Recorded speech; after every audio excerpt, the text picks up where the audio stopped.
여러분, 민주노총, 여기에서 말입니다. 아주 섬뜩한 발언들이 시무식에서 쏟아졌습니다.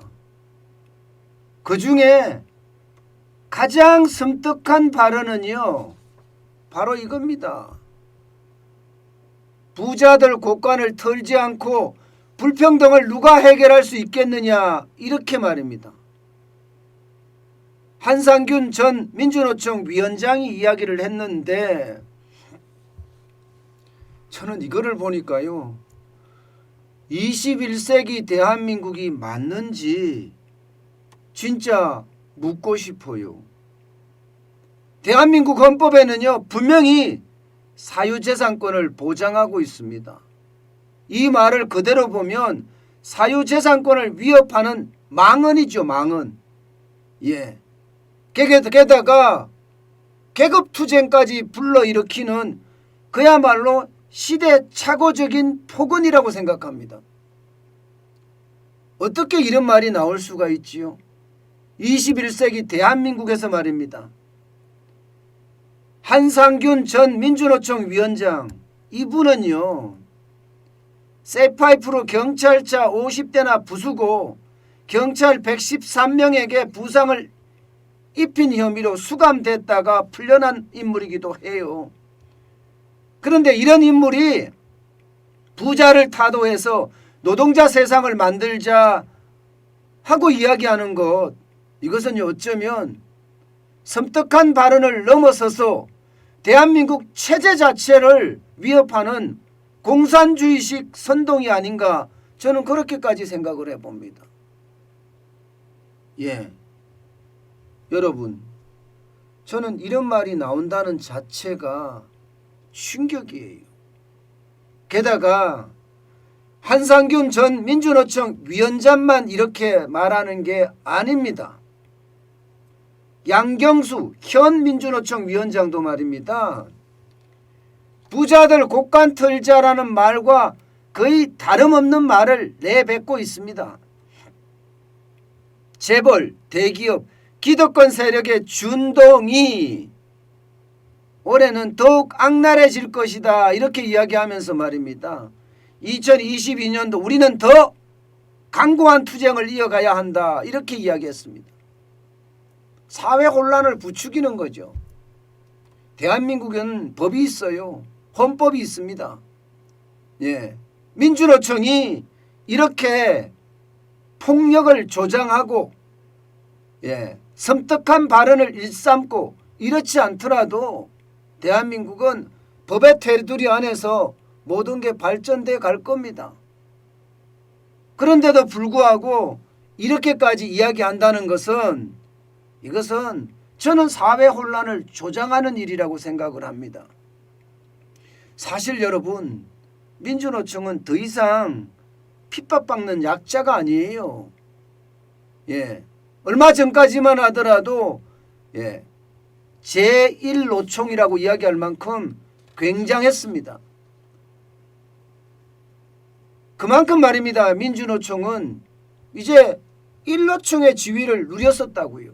지금이야 다시 한국노총이 앞서긴 했지만 말입니다. 저는 지금 민주노총은요, 이미 법 위에 군림하고 갑질과 횡포를 일삼는 거대한 기득권 조직이 아닌가, 저는 이렇게 생각합니다. 민주노총의 주축 세력들을 보자고요. 대기업이잖아요. 게다가 정규직도 많습니다. 그 중에는요, 1억이 넘는 고임금자도 굉장히 많습니다. 조합원 평균 임금이 전체 노동자의 상위 10 내지 20%를 차지하고 있습니다. 조합원의 평균 임금이. 그러면 민주노총이 이미 기득권 집단이잖아요. 게다가 말입니다, 회사까지 압박해서 일자리마저 대물림하는 경우도 적지 않습니다. 여러분도 다 아시잖아요. 현대판 음서제도라고 해서 내 자식을 회사 직원으로 뽑아달라, 이렇게 말입니다. 이런 일이 벌어진다는 자체가 참 무섭고 또 섬뜩한 일이라고 생각을 합니다. 이렇게 민주노총은요, 고연봉이나 혹은 그야말로 정규직의 대기업에 일하는 사람들이 다수예요. 약자 코스프레, 이거는 진짜 웃기는 겁니다. 이제 약자가 아닙니다. 문재인 정부 들어서서 촛불 청구서로 솔직히 기세가 등등해졌었잖아요. 그러면서 본인들은 온갖 특권을 다 누렸습니다. 여러분도 알다시피 폭력이 난무했고요. 불법이나 몰상식이 국민 분노마저 임계치를 넘게 했습니다. 그게 민주노총이에요. 여러분들도 아시잖아요. 임원들을 구타를 한다든가 패는 거죠. 마구마구 때리는 거죠. 택배 대리점주를 집단 괴롭혔다든가 그래 자살까지 했습니다.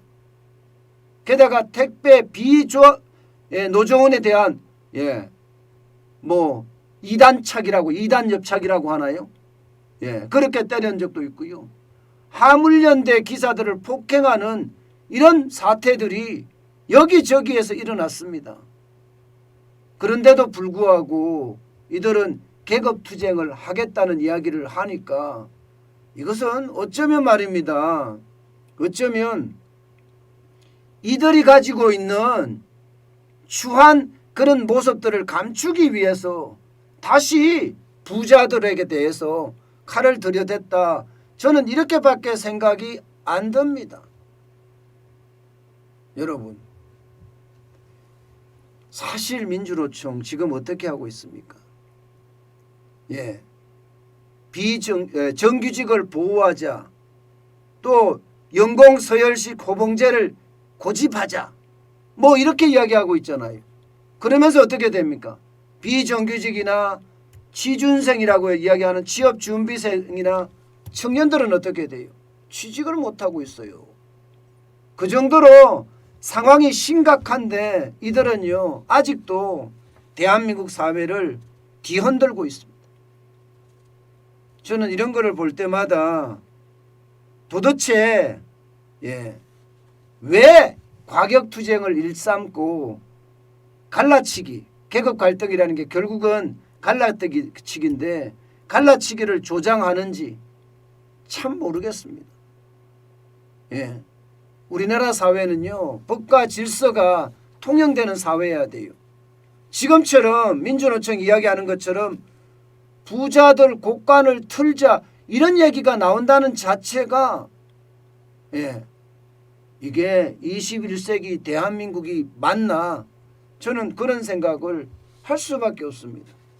안 그래도 올해는요 경제성장도 더뎌지고 기업성장도 어려울 거라 이렇게 예측을 하고 있습니다. 게다가 코로나19가 준동하기 때문에 바닥경제까지 어렵다고 이야기를 해요. 이 와중에 민주노총은 투쟁을 일삼는다니 국민 생활에는 얼마나 피해가 되고 기업 성장에는 얼마나 걸림돌이 될까요? 도대체 저는 솔직히 생각이 있는지 모르겠어요. 참 이런 걸 보면요 우리 사회가 무너져 가고 있구나, 이런 생각을 저는 지울 수가 없습니다. 법을 엄정하게 집행을 하면 저는 이제 대한민국도 충분히 살만한 나라라고 생각합니다. 아니 살기 좋은 나라라고 생각합니다. 법을 엄정히 집행하지 않으니까, 그리고 법의 해석을 아주 이상하게 하니까 모든 문제가 시작되는 것 아닌가, 그런 생각을 다시 한번 해봅니다. 부자들 곳간을 틀자니요. 도대체 이게 21세기 대한민국에서 일어나야 될 말입니까? 참 답답하고 안타까워서 더 이상 할 말이 없습니다.